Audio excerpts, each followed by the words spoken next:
Good evening. A Bersatu's leader has claimed that PAS is not the only party to have received funds from his party. Meanwhile, Sanusi's remarks on Bersatu's finance has led to attacks from UMNO regarding its past dealings with PAS. Stay tuned for all this and more on KiniNews.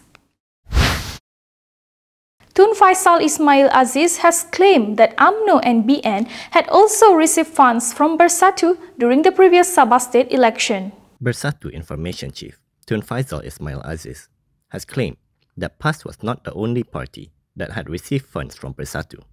In a statement on Facebook, he claimed that during the Sabah state election in 2020, Bersatu President Muhyiddin Yassin, who was Prime Minister at the time, also gave 10 million ringgit to UMNO. He said when Muhyiddin was Prime Minister and Bersatu was part of the government, he offered financial assistance to everyone, including UMNO and BN, who had eventually betrayed him.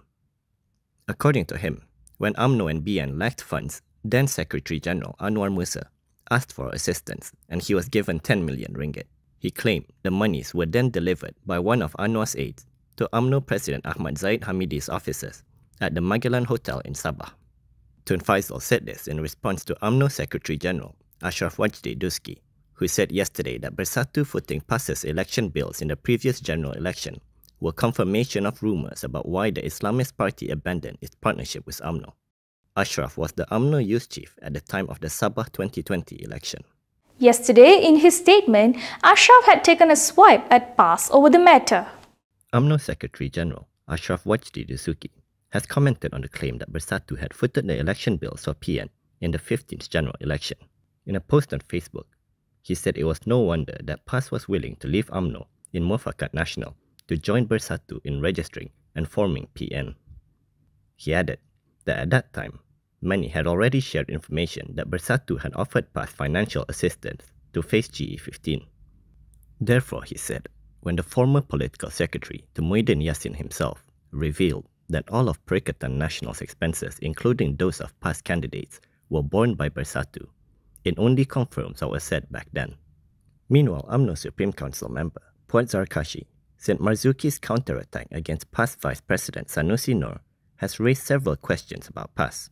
First, he said, was that the party didn't know how to be grateful after Bersatu went through all the trouble to provide funds for them. He also questioned whether PAS had asked Bersatu about the source of the funding. Puat said PN had looked lavish during GE15, even though it had just been formed, and asked where the money came from. Still on the topic, PAS has dismissed Bersatu's claim and challenged them to provide more details. PAS Vice President and Perikatan Nasional Election Director Sanusi Nor has told Bersatu to give more details on claims that it had channeled financial contributions to PAS during GE15. This was in response to the remarks by Marzuki Muhammad, the former aide to Muhyiddin Yassin when the Bersatu president was Prime Minister. According to Free Malaysia Today, Sanusi said that his party did not rely on Bersatu funds. He stressed that PAS had funded its own election campaign expenses, especially in Kedah. He further claimed that PAS had even helped supply equipment and materials for Bersatu candidates, and only one candidate reimbursed Kedah PAS. He added that the party's operations were funded through contributions from members. With this, Sanusi asked Marzuki who Bersatu gave the money to, saying that he would also like to know. Yesterday, Marzuki had rebutted Sanusi's statements made during his winding-up speech at the close of PAS 71st Muktamar.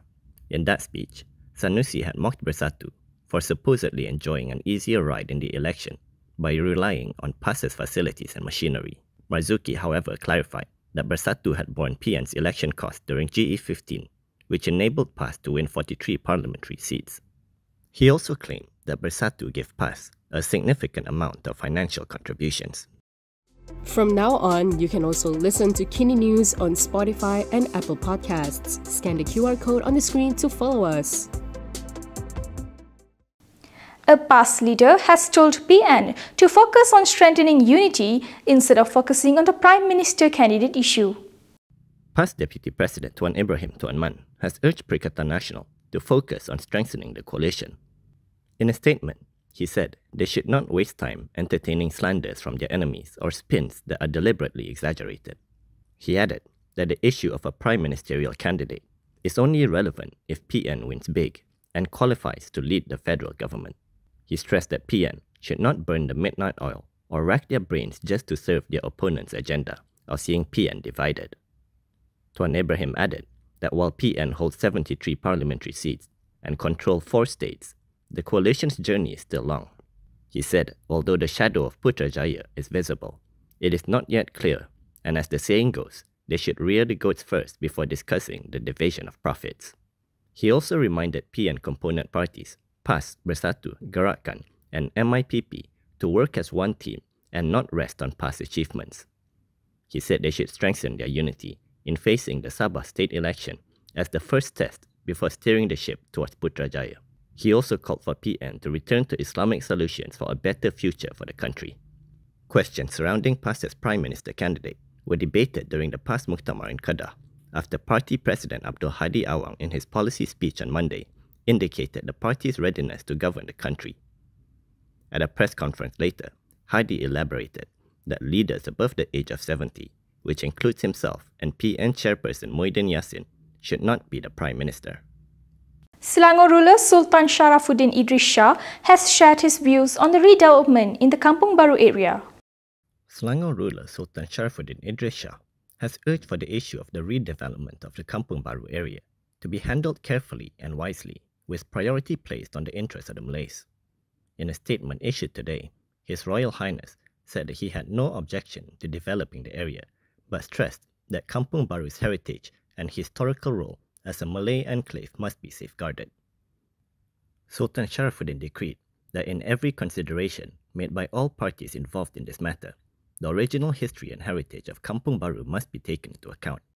He said Kampung Baru has been a symbol of Malay awakening since 1900 and emphasized once again that the area plays an important role in the survival and dignity of the Malays in Kuala Lumpur. Sultan Sharafuddin also noted that Kampung Baru, established in 1899, was recognized as a Malay agricultural settlement via a Selangor State Gazette granted by his ancestor, the 5th ruler of the state. He recalled that the area once housed the Sultan Sulaiman Club, which was the venue for the Malay Congress of Malaya in 1946 that led to UMNO's formation. He also highlighted that it served as a place of refuge for Malays during the fatal riots on May 13, 1969. The official residences of the Selangor Menteri Besar and the Selangor State Secretary were also located in Kampung Baru at one point in time. As such, he said any decision or development effort in Kampung Baru must consider the present and future interests of the Malays. In a statement later, the Selangor Palace said that Sultan Sharafuddin was expressing his views regarding the history, future, and direction of the entire Kampung Baru area, and his remarks were not directed on the current issue about the redevelopment of Kampung Sungai Baru. Back to Sanusi's remarks, Bersih has urged the government to amend the Election Offence Act following his statement. Bersih has called on the government to amend the existing Election Offences Act 1954. This came after past leader Sanusi Nor claimed that up to 1 million ringgit is needed to campaign for parliamentary seats in each constituency. In a statement today, Bersih said that Sanusi's statement suggests that political parties might be spending more than the legal spending limits allow. It said that if the statement is true, then it raises questions about the credibility of politicians. Bersih reminded all parties, especially political parties, that Section 19 of the Election Offences Act outlines an expenditure limit of 200,000 ringgit for Dewan Rakyat elections and 100,000 ringgit for State Legislative Assembly elections. With this, the group urged for Sections 23 and 24 of the Act to be amended to impose compulsory audits for election campaign spending by political parties and their respective candidates. It also called for the establishment of a special committee to monitor political donations and for the establishment of a Political Financing Act to impose penalties on offending parties. This is to improve the regulatory and legal mechanisms around elections, political financing, and spending by political parties and candidates. It cited a previous suggestion made by the All-Party Parliamentary Group on political financing to cap donations at 50,000 ringgit from individuals and 100,000 ringgit from corporations. That is all from me for today. For more stories, you can go to kinitv.com. You can also follow us on Instagram, X, YouTube, and Facebook for the latest news updates. I'm Dishani. Thanks for watching.